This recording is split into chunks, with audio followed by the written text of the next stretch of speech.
السلام علیکم۔ کن وجوہات سے روزہ توڑ دینا جائز ہے، کن سے نہیں؟ بیماری بڑھ جانے یا اپنی یا بچے کی ہلاکت کا خدشہ ہو تو روزہ توڑنا جائز ہے۔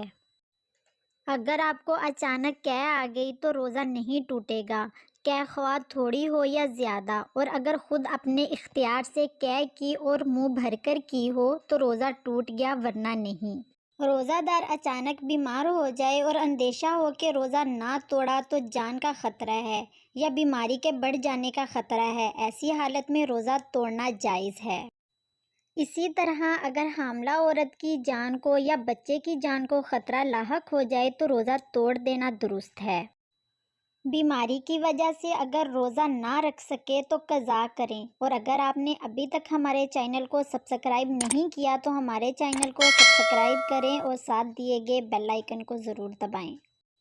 آپ نے رمضان کا جو روزہ توڑا وہ عذر کی وجہ سے توڑا، اس لیے اس کا کفارہ آپ کے ذمہ نہیں بلکہ صرف قضا لازم ہے، اور جو روزے آپ بیماری کی وجہ سے نہیں رکھ سکے ان کی جگہ بھی قضا روزے رکھ لیں۔ آئندہ بھی اگر آپ رمضان المبارک میں بیماری کی وجہ سے روزے نہیں رکھ سکتے تو سردیوں کے موسم میں قضا رکھ لیا کریں، اور اگر چھوٹے دن میں بھی روزہ رکھنے کی طاقت نہیں رہی تو اس کے سوا چارہ نہیں کہ ان روزوں کا فدیہ ادا کر دیں۔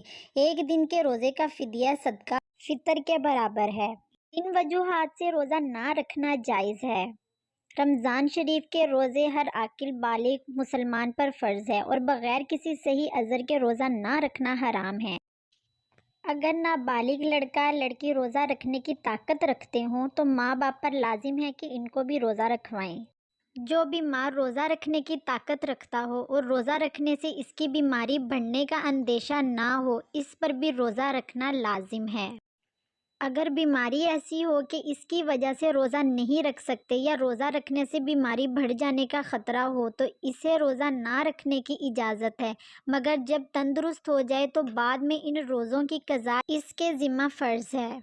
جو شخص اتنا ضعیف العمر ہو کہ روزے کی طاقت نہیں رکھتا یا ایسا بیمار ہو کہ نہ روزہ رکھ سکتا ہے نہ صحت کی امید ہے تو وہ روزے کا فدیہ دے دیا کریں، یعنی ہر روزے کے بدلے میں صدقہ فطر کی مقدار غلہ یا اس کی قیمت کسی مسکین کو دے دیا کریں، یا صبح و شام ایک مسکین کو کھانا کھلا دیا کریں۔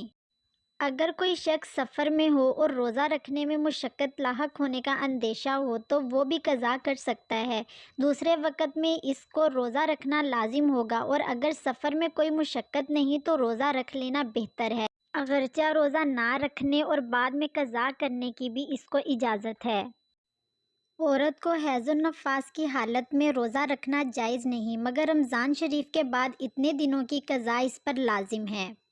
بعض لوگ بغیر عذر کے روزہ نہیں رکھتے اور بیماری یا سفر کی وجہ سے روزہ چھوڑ دیتے ہیں اور پھر بعد میں قضا بھی نہیں کرتے، خاص طور پر عورتوں کے جو روزے ماہواری کے ایام میں رہ جاتے ہیں وہ ان کی قضا رکھنے میں سستی کرتی ہیں، یہ بہت بڑا گناہ ہے۔ کام کی وجہ سے روزہ چھوڑنے کی اجازت نہیں۔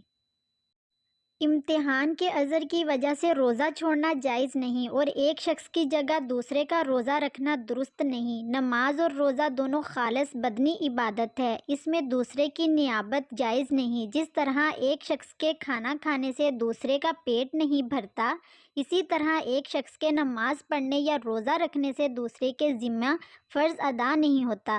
امتحان اور کمزوری کی وجہ سے روزہ قضا کرنا گناہ ہے۔ اگر ماں یا اس کا دودھ پیتا بچہ روزے کا تحمل نہیں کر سکتے تو عورت روزہ چھوڑ سکتی ہے، بعد میں قضا رکھ لے۔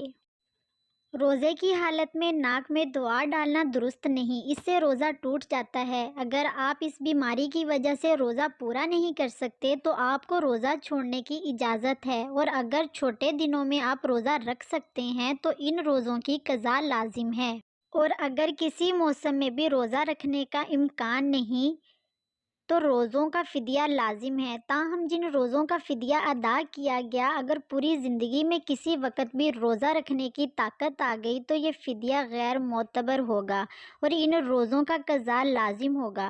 پیشاب کی بیماری روزے میں رکاوٹ نہیں۔ Thanks for watching.